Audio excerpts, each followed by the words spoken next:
Latest OneUp security brief points to the real possibility of instability 7 days to the elections.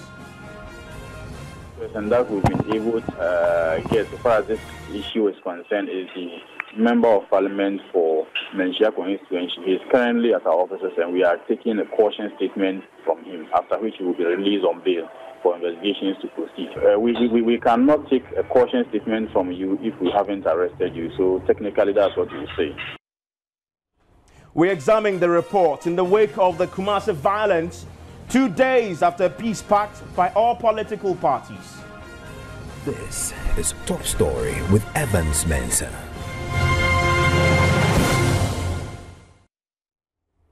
Top Story is brought to you by Bond Financial Services, your success, our passion, Belacra Mineral Water, the new generation mineral water, as well as myjoyonline.com. We're live from the Multi TV studios here, also live on Joy 99.7 FM. Ghana may be pushed to the brink of instability, with the real possibility of an outright rejection of the outcome of the December 7 polls by the loser. It must be a scary security brief by the West African Network for Peace Building OneUp. The report covers 2011 and 2012 and points to the proliferation of small arms and ammunition as the major catalyst that may fuel violence. It, however, calls for continuous collaboration and consensual efforts by all to avoid that chaotic scenario. The report comes at a time when there are some reported cases of violence in parts of the country. The Kumasi clash that led 2 people with gunshot wounds, 1 in critical condition, is a case in point.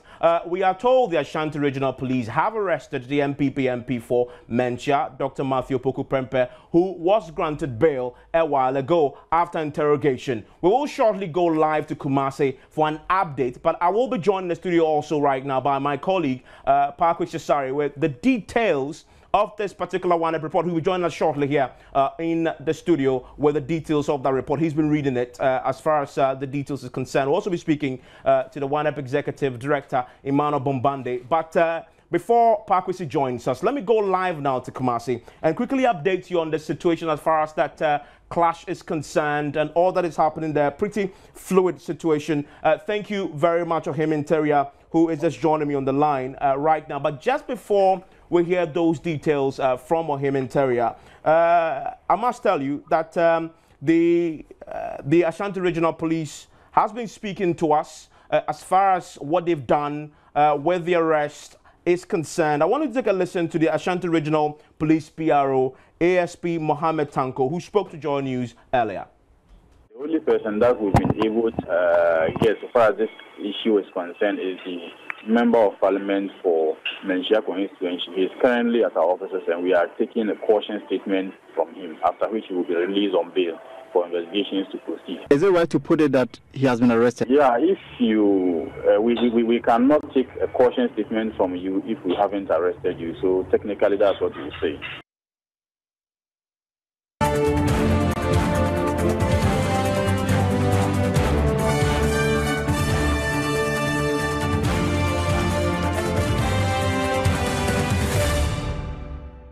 We'll be going live to Kumasi shortly to get the very latest on that. I'm joined right now on the line by Ohim Interior from Kumasi. Thank you very much, Ohim. First, what's the mood in Ashtown right now?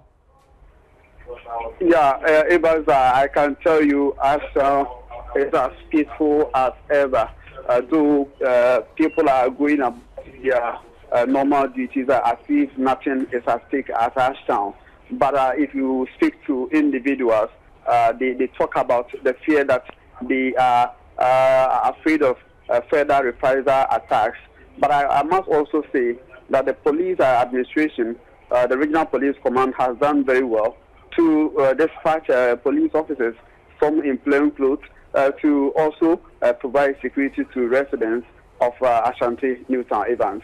So last night when we first broke this story, we're told that there was a heavy police presence. What you're saying clearly indicates that we still have that heavy police presence on the ground there where you are.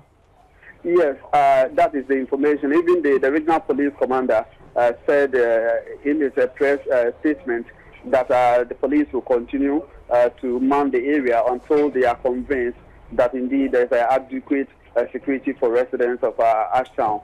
So right now the patrol team is working, but at some certain points, if you are not somebody who knows, let's say some of the police officers, you might not be able to identify who is a police officer because some of them are in plain clothes, Evans. Now, let's quickly update listeners on the condition, we are told, of one of those who suffered gunshot wounds last night. We are told he's in critical condition at the Kumasi Teaching Hospital. What do we know about his condition as we speak? Yes, Evans, for now I can say on authority that indeed Matthews, who received gunshot and machete wounds at Ashanti Town last night, is now in stable condition. When I spoke to some doctors who are attending to him at the hospital, what he told me was that indeed he is responding to treatment, and he's also conscious and alert. And besides this, he has been moved from the red zone at the Accident and Emergency Center at the Confanoche. That was where he was brought in yesterday. He was sent to the red zone at the Accident and Emergency Center. Later in the day, he was sent to the theater where he had plastic surgery and also surgery to correct damaged tendons and veins, and also joint bones, broken joint bones. So right now, he's stable. I can confirm that. So now he has been moved from the Accident and Emergency Center to the male surgical ward as we speak now at the Kumasi Teaching Hospital. But it is not clear in what condition his other sister, whom I'm told also received some wounds, is in at the moment, because she is on admission at the Menchia Hospital. I could not verify that one, but I can say on authority that Matthews is now stable. He's alert and conscious, as the medical officers who are attending to him tells me, Evans. And we also know that some of the political parties have been responding in their own way to the clash that happened yesterday. And the subsequent arrests that we are told by the police have been made, including that of the Menchia NP. What have the parties been saying at the various press conferences? Yes, Evans, it has been counter upon counter press conferences. Right immediately after the police command in the region held the press conference, the NDC also hold a similar conference to say that what the police, they disagree with the police, that yesterday's incident has nothing to do with politics, and that residents in the Kumasi metropolis should not politicize it.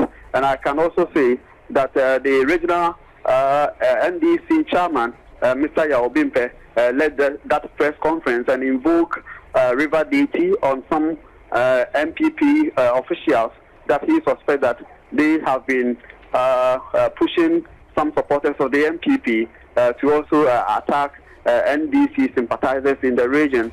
And later in the day, MPP officials also hold a similar press conference.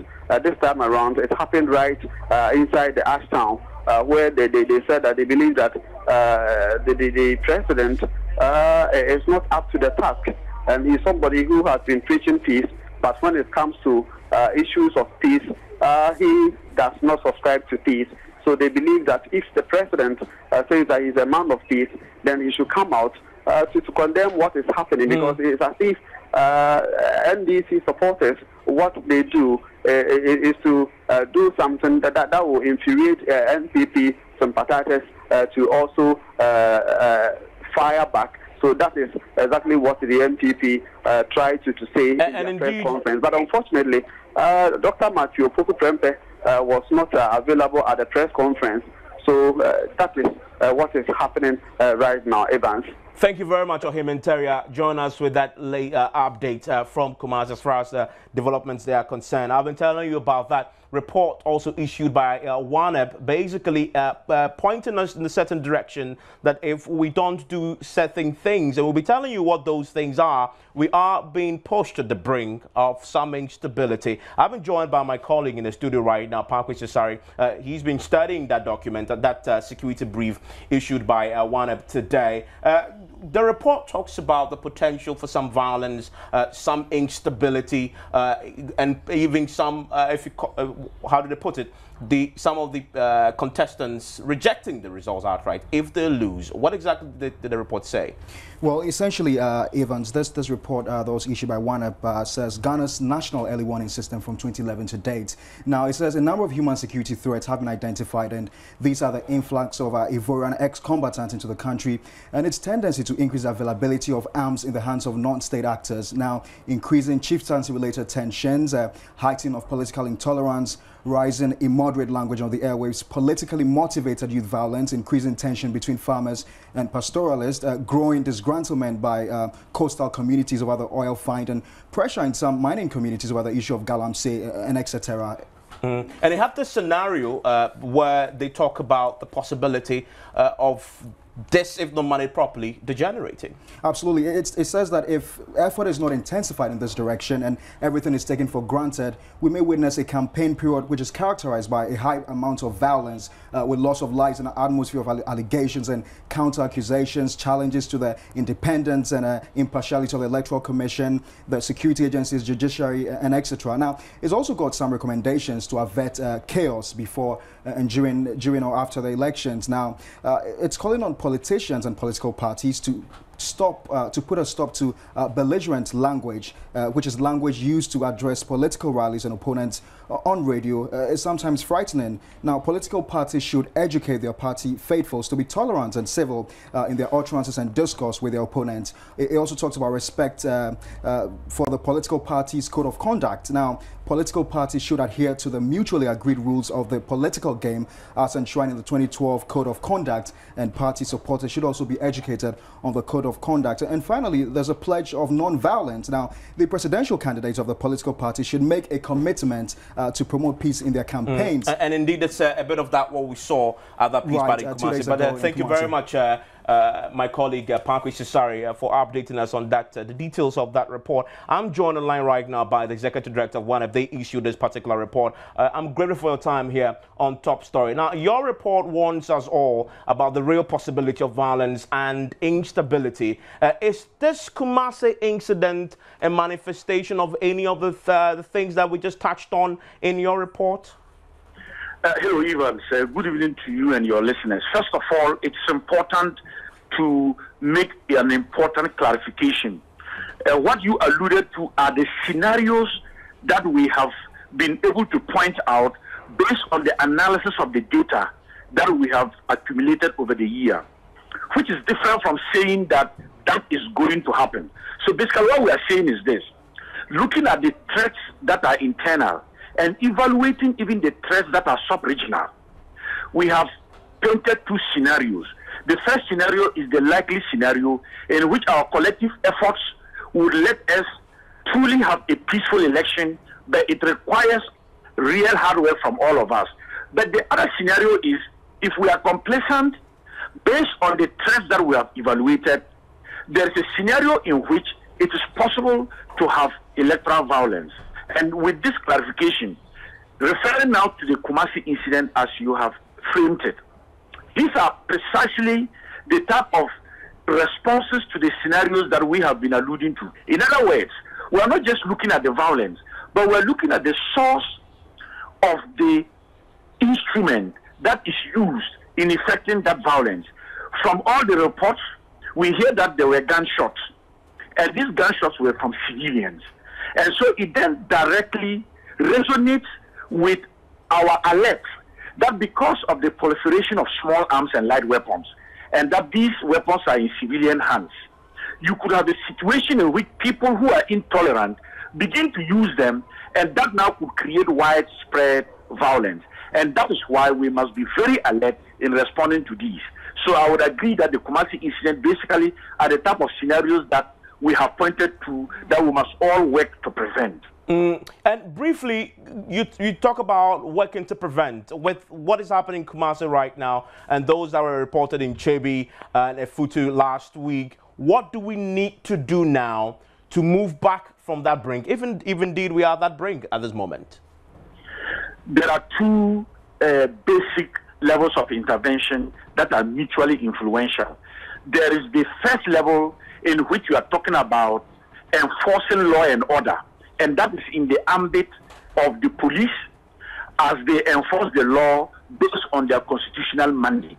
And you can see that throughout the country, everybody has talked about the police being professional and impartial, but there is also a level of satisfaction with the assurances from the Inspector General of Police himself, including the very recent Kumasi declaration, in which we are beginning to see that the police have assured the nation and they are stepping up the game, they are resolute, they are firm and assertive. But beyond that, the role that we must play to continue to engage the general public with the intensity of education, trying to engage people to understand the meaning of tolerance in a political context just before elections must be intensified.